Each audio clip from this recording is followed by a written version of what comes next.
Well, welcome to the Straight Shoot News Christmas special. Never forget what the veterans of the greatest generation fought for, the World War II generation. I'm your host, Bandana Red, and I hope you've been enjoying our series of Political Pendulum.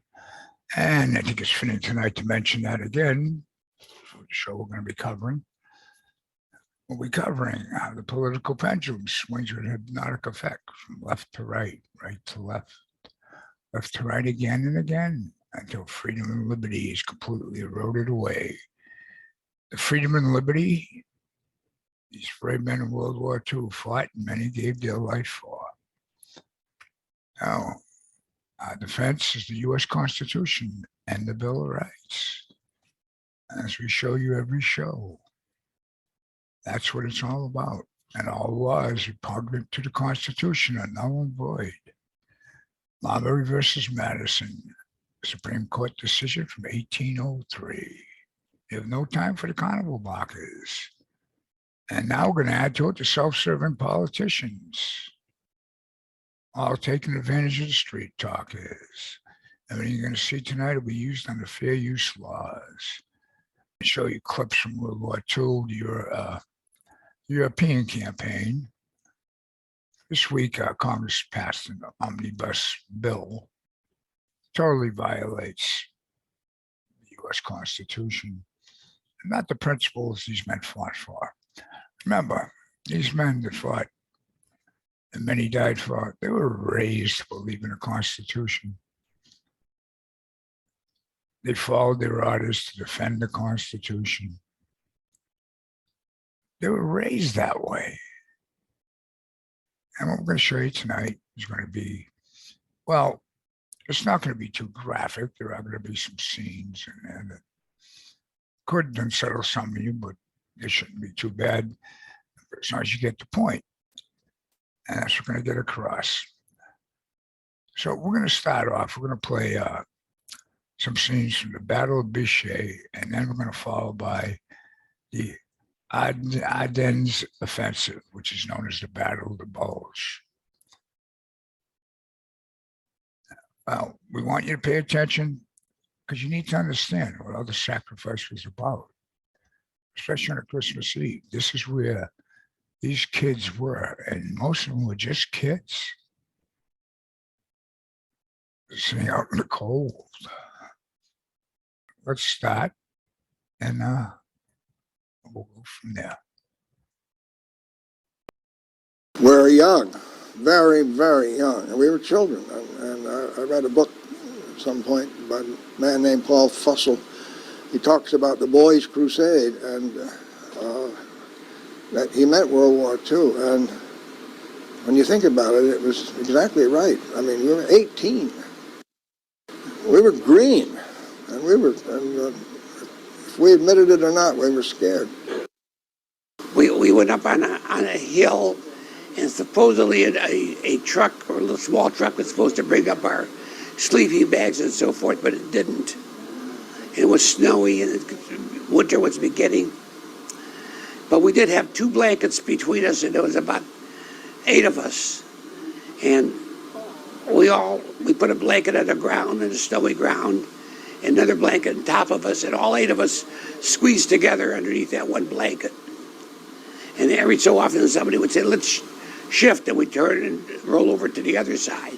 The general decided we were going to go from there, and they put us in trucks and sent us northward to attack another place called Lemberg. This was the beginning of December. Lemberg, we had a very, very tough time on there. The Germans had retreated up to that point. It was an ideal defensive position. And this was the one city just before the city of Bitche. And we are known as the Sons of Bitche.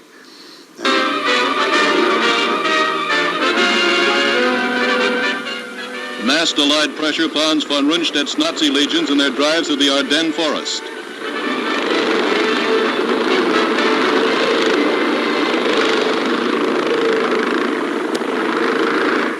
The other enemy the Allies face is ice, covering every road of the shrinking Bulge.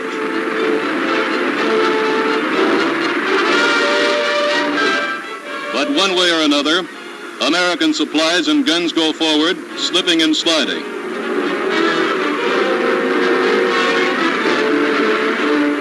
This is war against the weather.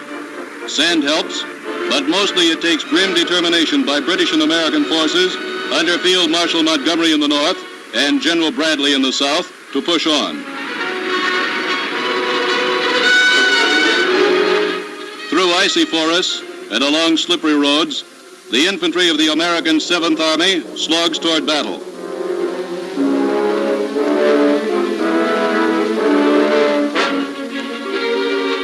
This is one of the unarmed observation planes, off to direct gunnery and tank operations from the sky.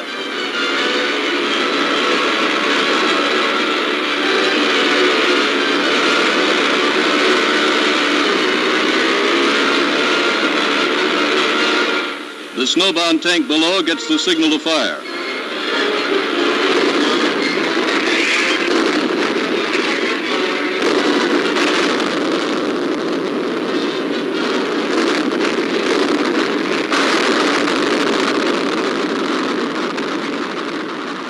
Next assignment was to take the Maginot Line and the city of Bitche, find them, and then we received word that the big counterattack called the Bulge had occurred, and that they were going to pull Third Army out, which was General Patton, and send him up to rescue the southern part of the Bulge. So in order to do that, if he was being pulled out of the attack, we had to extend our lines to take over the ground that he was abandoning.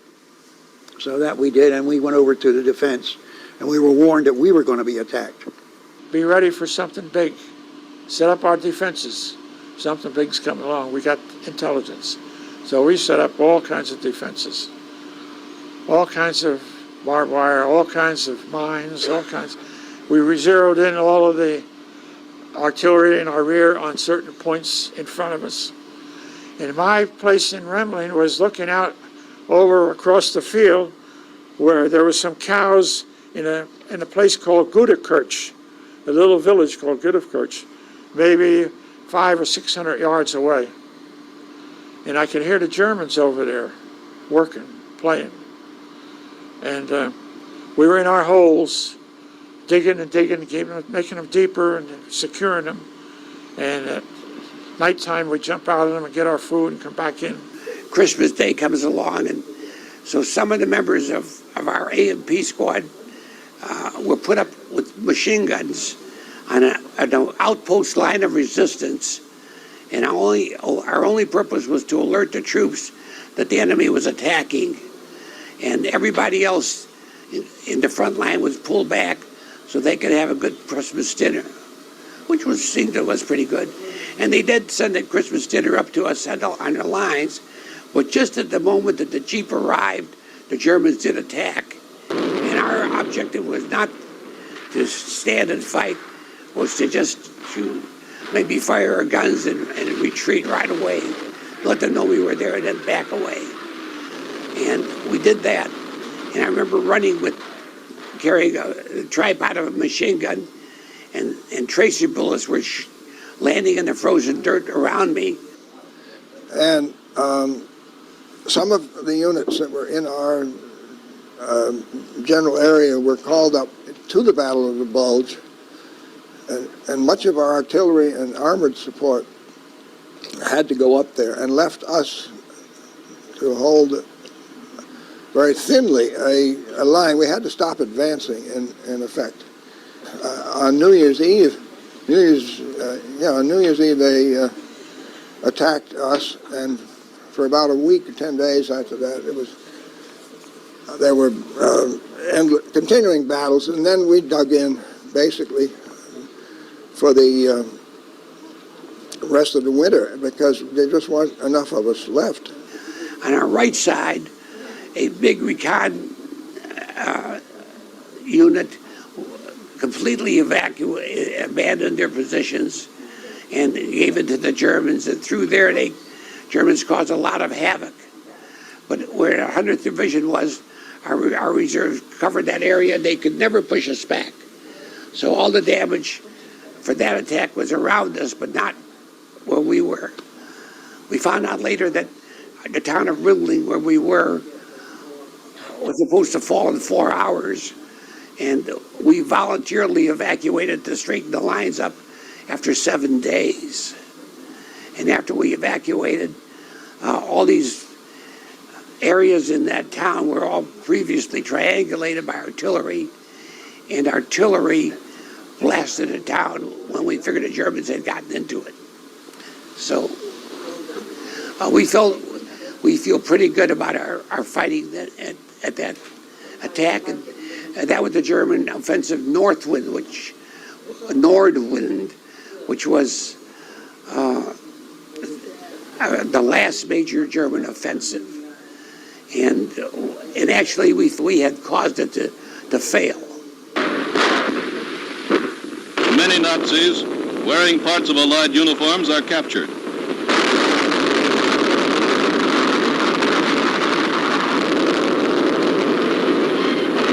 Here are some of the American overcoats covering their uniforms. The shoe pinches for every German, waking at last to inevitable defeat on every side.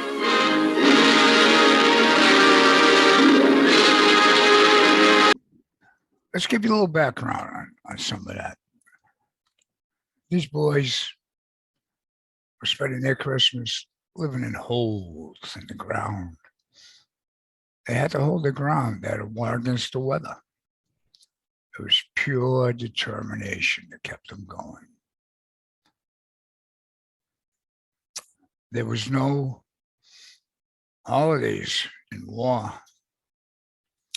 but they held on with no support. Let me give you a little background. I was the 100th Infantry that you just heard from there. Let me give you a little overview.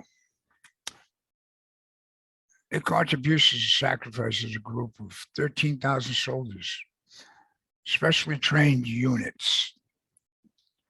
The Army picked out the best of the best, trained them, and took these guys. My father was part of that group. Pictures of different ships they boarded. There were 7 ships in New York City. They sailed to Marseilles, France on October 1944. They advanced up the Rhone River and pushed the enemy back across the Voges Mountains. December, January, they broke through the legendary Maginot Line for the first time in history and liberated the strategic town of Bitche, France. It's written in history now how confident Germans they were, and they expected to surround and annihilate the 100th Infantry in 2 days. The division's stubborn defense disrupted the Germans' efforts to regain the Saverne Pass. For 4 days, elements of the 398th Infantry Regiment of the 100th Division assaulted Fort Schleswig, a major marginal defense line. Just 14 stories deep, complete with disappearing gun turrets and 12-foot thick steel reinforced concrete walls. The forced German defenders would hold out until December 20th. Well, thanks to their hearty offense and stout defense, the men of the 100 would later become known as the Sons of Bitche. The fierceness of the combat was a precursor of things to come. So now, just remember, these are kids. They were raised to believe in this, and this is what they were fighting for.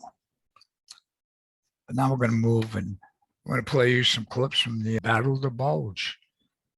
It was occurring right next to him. That's what he was talking about. They had to hold the line with no support, just spread out. So let's watch these clips from the Battle of the Bulge. December 22nd, 1944. The Battle of the Bulge is in its 6th day. The United States forces have been pushed back. Many have surrendered. But in the small town of Bastogne, they have dug in. F Company, on the outskirts of town, notices a small group of Germans waving a white flag, 2 officers and 2 enlisted men. They have an ultimatum for the United States commanding officer, demanding their honorable surrender of the town. The reply from the United States commanding officer will go down in history.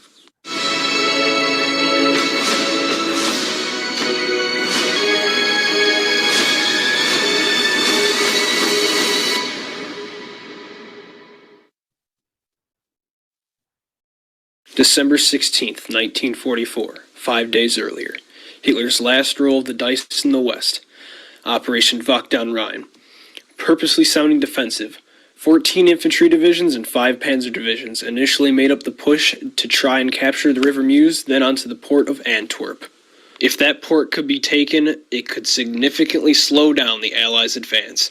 The Germans needed to take Saint-Vith and Bastogne quickly, as they were both important crossroads, and Bastogne held over 3 million gallons of fuel, which the Germans desperately needed. So on the morning of December 16th, the attack started. But what the Germans did not know was how resilient the small amount of American troops would be.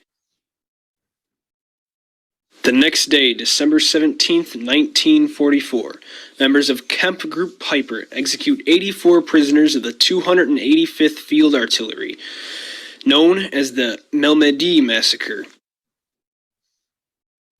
4 days later, on December 21st, 1944, Saint-Vith and its last 500 remaining troops surrendered to the Nazis, but not before a staggering duel between a Tiger tank and an M8 Greyhound. But that's for another day. By the next day, December 22nd, 1944, the Germans have completely surrounded the small town of Bastogne. This is also the day where the forward Germans demand to speak to the commanding officer with their ultimatum to surrender. 2 of the Germans were blindfolded by one Joseph H. Harper, who took them into town to speak to command. The commander was one General Anthony McAuliffe, who was handed a letter which read, 22nd, 1944, to the USA commander of the encircled town of Bastogne. There is only one possibility to save the encircled USA troops from total annihilation. That is the honorable surrender of the encircled town.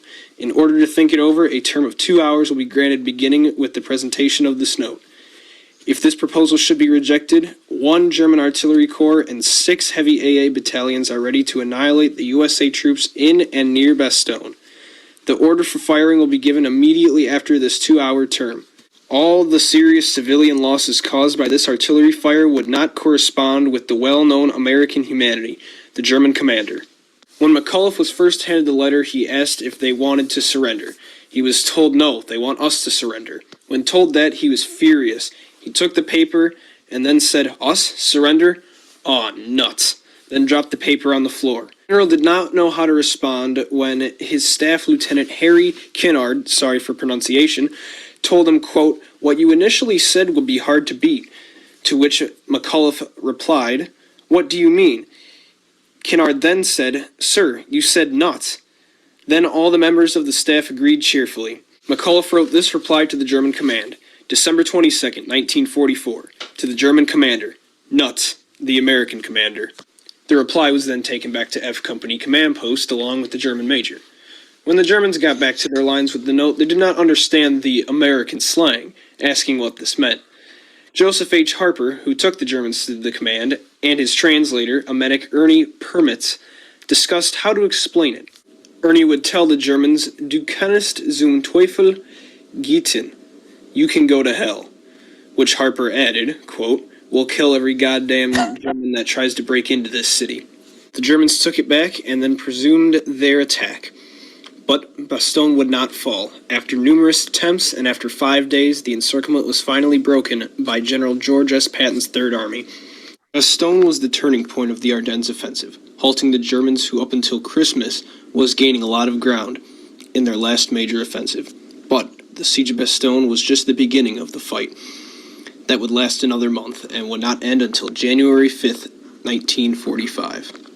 General McAuliffe's message will forever go down in history as telling the Nazis to go to hell. After dinner, everyone turned out to see Army play Army.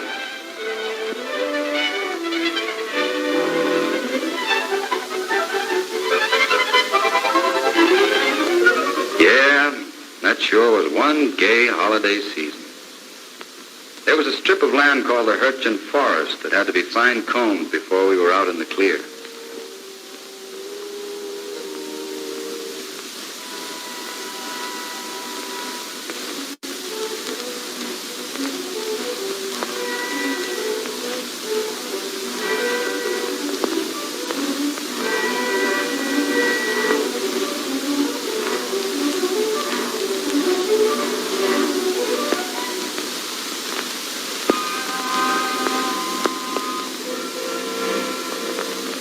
still war, and nobody had proved that a man named Sherman was wrong.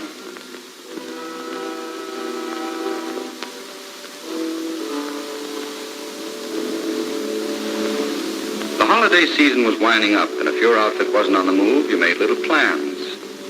It was going to be as merry as you could make it, but nobody dug up that old one about home by Christmas.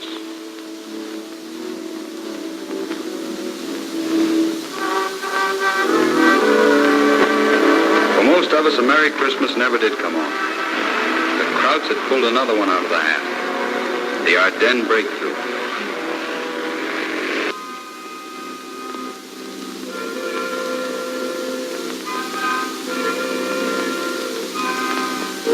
It was our turn to give ground. Our turn to dig in and defend. Then give some more.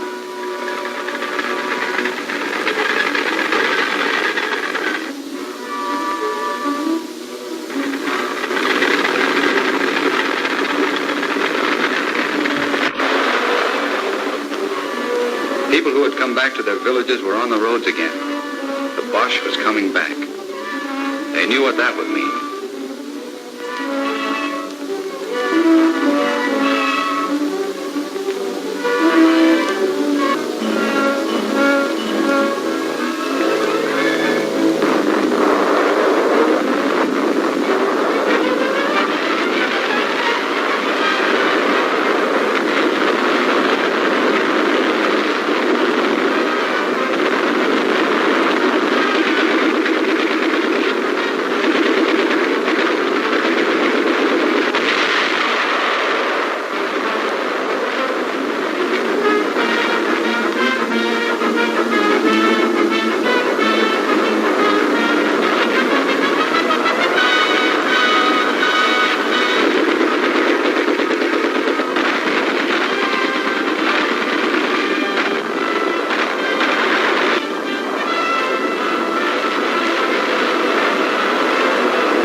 Wasn't coming back.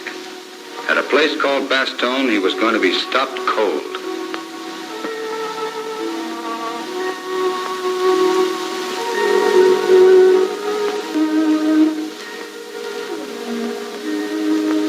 He might try to wriggle through wearing our uniform, but it wouldn't work. He couldn't wriggle through and he couldn't blast his way through. He was stopped.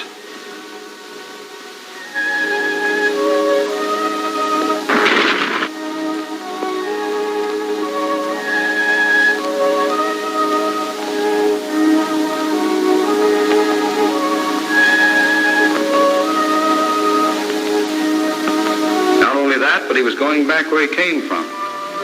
We were going over to the offensive, and we were going to stay on it.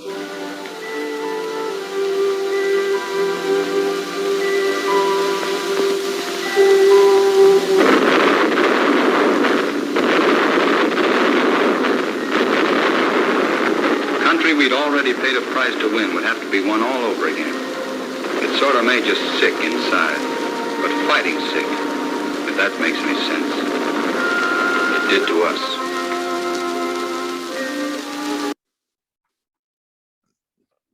Bastogne did not fall. I'm General Anthony McAuliffe, United States Army, retired. I was at Bastogne with the 101st Airborne Division in 1944. One of the saddest and most dramatic incidents occurred on Christmas Eve night.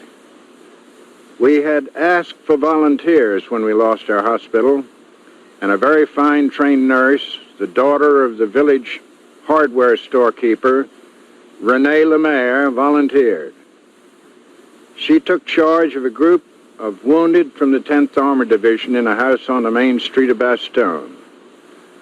But on Christmas Eve, a 500-pound bomb struck the house, went all the way through, and none of the 10th Armored Division soldiers nor Rhone de Mer, not a one survived. Bastogne did not fall. Nuts. They knew what was coming at them, and they knew it wasn't going to be pleasant. That was pure determination by all the boys. Boys quickly turned into men. They were determined they were going to go on the offensive, and they were going to stay on the offensive. Many of them had enough. A lot didn't make sense, but they were determined. To build on a point, they kept talking about how Americans were surrendering. Well, a little story my dad told me, and from being right in there, he said, nuts. It sounded good. It was good promo and building for the war. But he said at that point, the Germans were taking no prisoners. He said through the woods as they went through, they would find all these clusters of the Americans that supposedly surrendered, butchered by the Germans. Just laying there dead, stripped of anything of value. He said they were brave. They were brave and not stupid. They knew there was no surrender. It was a fight to the death. That's how they spent their holidays. So think about how they did that and how good yours was. On December 26th, elements of the 4th Armored Division crashed into Bastogne. The encirclement was broken, and for the Germans, it was the beginning of the end. After we'd been in there about 30 days, on the 16th of January, we were relieved. We left Bastogne in one of the worst blizzards I've ever seen. Going up Longwy Hill, about 40 miles south, great big long hill with a gentle slope, the tanks just couldn't make it. They were sliding back like bears on a slippery slide. We're going to move on now to the Battle of Nordwind. You heard the gentleman talking about that earlier. This was the last offensive the Germans mustered. And we'll give you a little background on that once we watch the clips. We're going to hear from I believe he's a Dutch professor. I'm sure you've heard of the Ardennes offensive, right? This offensive, Operation Nordwind, was almost just as large as the Ardennes offensive, and it's not very well known. So, let's talk about this forgotten World War II operation, Operation Nordwind, the last major German attack on the western front of World War II. Keep watching. In December, the Germans launched a surprise counterattack in the Ardennes, Operation Wacht am Rhein, also known as the Battle of the Bulge. Operation Nordwind followed on the heels of the Ardennes offensive, and two German army groups took part in this offensive. I'm talking about Johannes von Blaskowitz's Army Group G and Army Group Upper Rhine. It was a newly formed army group that was led by SS Reichsführer Heinrich Himmler himself. Let's take a look at the Allies. This was a sector of General Jacob Devers' 6th Army Group, consisting of the US 7th under the command of General Alexander M. Patch and the French 1st under General Jean de Lattre de Tansigny. Devers' army had landed in southern France during Operation Dragoon and advanced to the Rhine from the late summer onwards and was the first to reach the Rhine. Supreme Commander Eisenhower forbade him to cross the river, since the Germans of the 19th Army were still in charge of the pocket west of the river around the city of Colmar.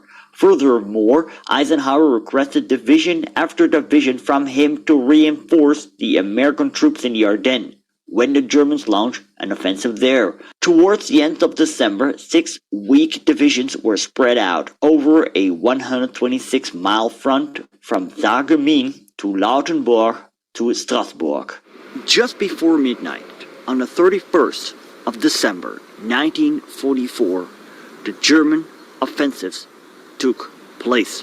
Operation Nordwind had kicked off, as historian Robert Citino puts it. A German army that seemed all but finished somehow managed to rise up for one last late encore. The time, we might say, was 5 minutes after midnight. The Germans attacked towards the Valley of the Saar and soon ran into stiff American resistance. After 3 days of bloody fighting, the Germans had only made a small dent in the American line. Further east, the Germans had more success. South of Bitche, through the low Voges mountains, 4 Volksgrenadier divisions attacked. They penetrated the weak American front and isolated and reduced its strong points, fending off counterattacks. They went 10 miles further south through the Voges mountains towards the crucial mountain exits. The American commanders, Patch and Devers, they responded fast by transferring units to the areas that were attacked by the Germans to contain the bridge, and they managed to stop the Germans before they reached the mountain exits. On the 5th of January 1945, a lull had fallen over the front. The battle, however, was not over, as the troops that were led by Heinrich Himmler himself, Army Group Upper Rhine, attacked on different parts of the front line. North of Gamsheim, the Germans crossed the river, all managed to drive away the Americans and established a bridgehead. On January 7th, the Germans attacked from the Colmar salient heading towards Strasbourg, planning to punch through the French First Army. 12 miles from the city, the German attack came to a halt. On the same day, Blaskowitz ordered his forces to attack on a broad front from the Lauter River between Wissembourg and Lauterbourg.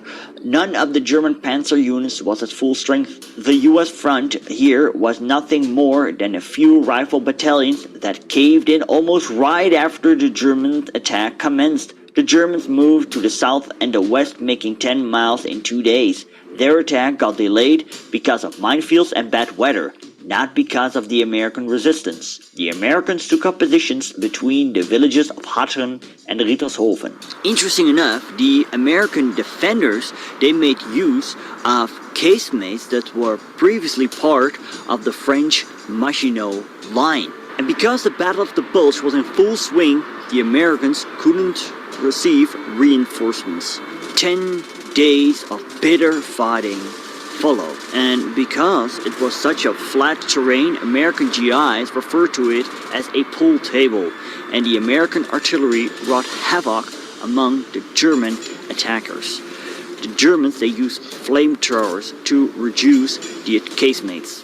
As temperatures went below zero and snow began to fall, men froze, fought and died on both sides. With a 30% casualty rate, the Americans did manage to hold their lines, and the momentum of the German attack began to die down. German high command didn't stop, as on the 16th of January, German panzers smashed through the US line north of Hagenau Forest. At the same time, the Germans broke out from the Gamsheim-Hellesheim bridgehead, trying to trap the American forces. The Americans therefore retreated from the Hatten and Rittershofen villages.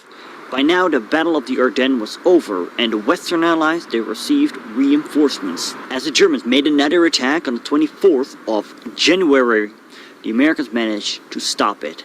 And so, Operation Nordwind came to an end. It had inflicted heavy casualties on both sides. The Americans, they had 14,000 casualties, and the Germans 23,000. For the Germans, this was a tactical victory. However, it changed nothing.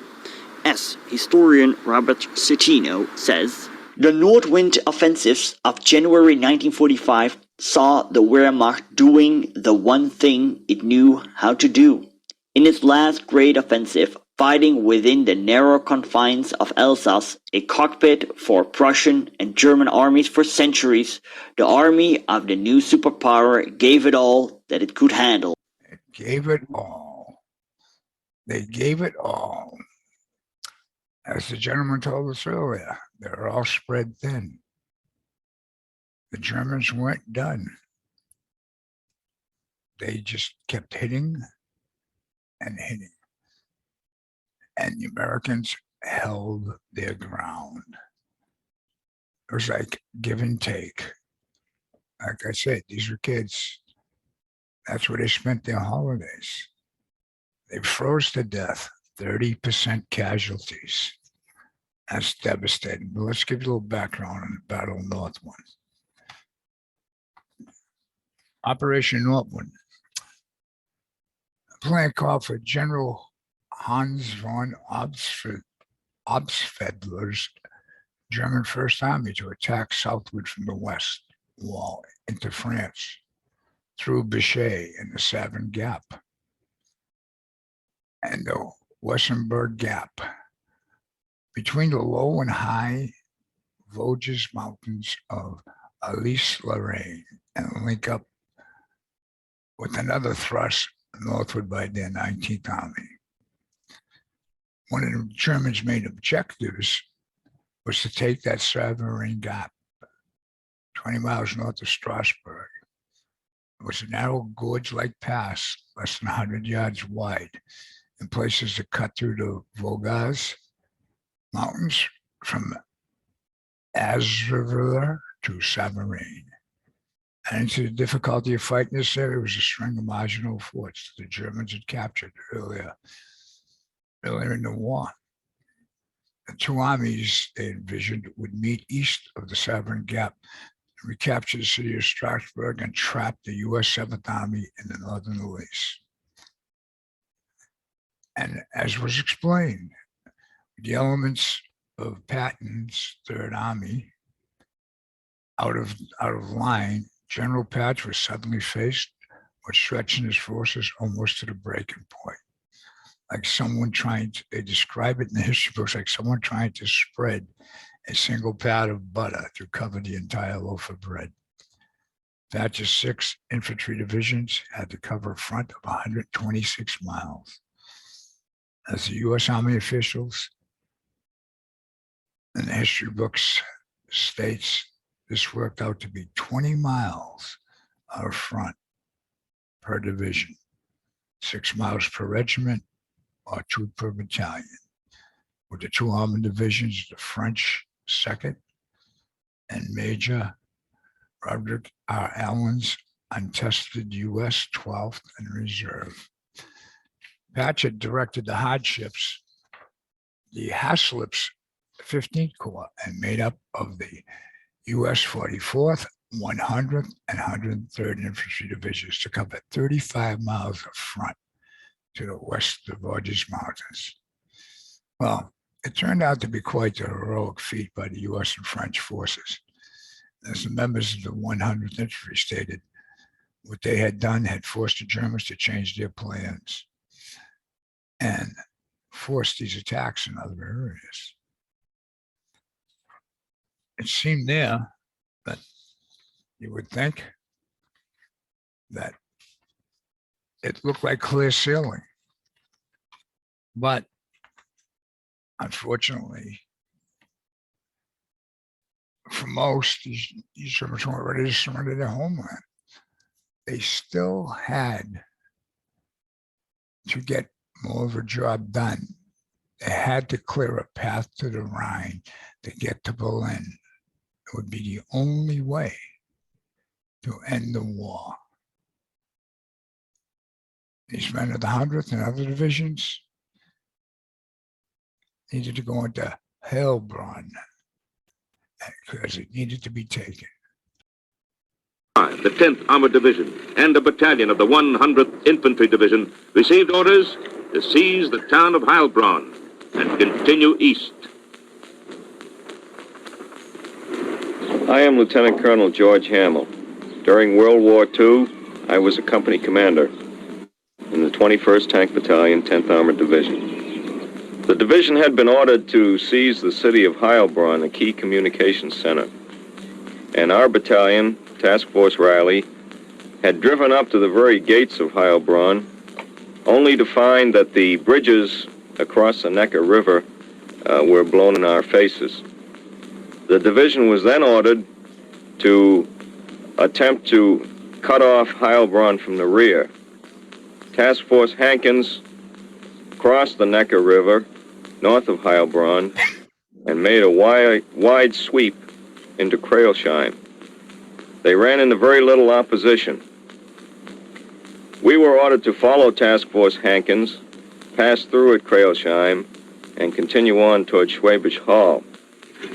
We successfully passed through Crailsheim, went through the next large town called Ilshofen, and penetrated deeper into German territory when we came to some blown bridges and were completely stopped. By this time, the Germans had reacted to this penetration into their rear. The German reaction was violent. It was his greatest display of strength since the Ardennes offensive. By the 8th of April, Crailsheim had been cut off by the Germans. Supplies were running low for the Americans in the city, and it looked as though another Bastogne might be in the making. But the Air Force came through again. In the next 2 days, transports from the 9th Troop Carrier Command brought the necessary gasoline, rations, and ammunition to sustain the Tigers.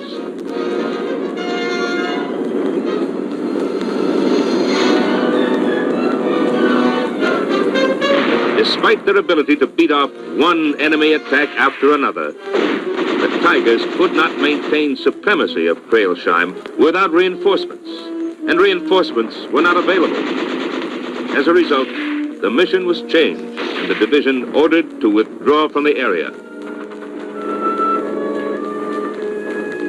We all resented, I think, the fact that we had to give up this terrain that we'd taken and held. Certainly we were not driven out. We withdrew. It was a sad disappointment indeed to receive orders to withdraw from Crailsheim, especially after it appeared that the overall objective had been won. From the 11th to the 22nd of April, the combat-fatigued Tigers streaked south. By the 23rd of April, they stood poised along the north bank of the Danube River, southeast of Ulm, where the 44th Infantry Division was already fighting, and where intelligence reports indicated the 1st German Army planned to make a desperate stand.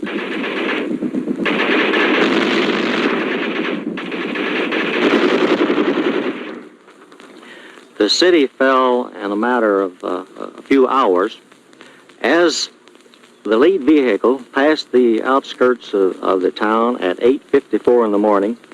I immediately sent the message back to Combat Command. And a few minutes later, the Paris radio announced that the American forces had captured Ulm, when in fact we were still fighting there. 3 combat commands raced forward with violent effectiveness. Town after town was gobbled up in the great rush. Our division was ordered to attack down through the Bavarian Alps to the Brenner Pass to link up with American troops coming north through Italy. The Germans had threatened to make a last-ditch stand in what was referred to as the German National Redoubt area. There had been a lot of talk about undercover activities by what the Germans referred to as werewolves. As we approached the Alps, we could see them from a distance, and it certainly made all of us pause, wonder what awaited us. They were very beautiful, great snow-capped peaks, but for an armored unit, it was also rather forbidding. Actually, when we got into the Alps, we found very little resistance, and our battalion went down into Garmisch-Partenkirchen through the town of Murnau. Another column went down through Oberammergau. While clearing the roadblock at Oberammergau, the scene of the world-famous Passion Play, an international Red Cross representative came up to the other side of the roadblock. He had with him a German captain. They wanted to negotiate for the city of Garmisch-Partenkirchen, the scene of the 1936 Winter Olympics. They wanted us to agree not to shoot up the town. After considerable discussion, we agreed not to shoot unless the Germans fired at us first. When we arrived at the town, the International Red Cross representative, escorted us through the town, and the Germans lived up to their bargain and didn't begin firing until we were well beyond the city. Okay. We'll conclude there. But let's take that apart for you. So the brave men of the 100th and 398th, with the Tigers, pushed into Germany. They won a brutal 8-day battle in Hellenbrunn. That was just 1 month before victory in Europe. These are brave boys. They didn't stop. They were battle weary, but they kept going. Think about this, what they were fighting for. It's what they were fighting for. Another point here is, if you listen to this closely to the end, how the media announced the victory prematurely. Seems like the media plays a very strange part in every encounter. The final point is what we exposed in the previous show. How the upper ranks of the German government, military, and other members of the Third Reich, like scientists from medical to aerodynamic, right down to nuclear, were already negotiating their escape while the soldiers were fighting to the death for their homeland. To prove that point, ask yourself this question. Why else would the Germans be so concerned about preserving their 1936 Olympic Stadium? How about some food for thought as we conclude this piece? Maybe they figured they would flee and return to fight another day in the future to admire their heritage. Does that sound like a conspiracy theory? If you haven't researched Operation Paperclip, which we have showed you in previous shows, then it may sound that way to you. But it's a matter of historical record. So I would say to you, take a look around today and ask yourself, what's currently taking place in our country? Does it sound right to you? And is this what these brave men in World War II sacrificed and so many died for? Because they wanted a better future. They wanted to preserve what we had, and they wanted this for their future offspring. That's what many fought and died for. And saying that, Christmas is another fitting time to remember what Washington did on Christmas night when he crossed the Delaware to attack the Hessians. So think about this too. All this was done in order for you to enjoy the quality of life you have today and the Christmases you enjoy today and your holidays. No matter what faith you are, no matter what your political persuasion, even no matter what your sexual preference may be. In saying that, hope you enjoyed the show, but remember,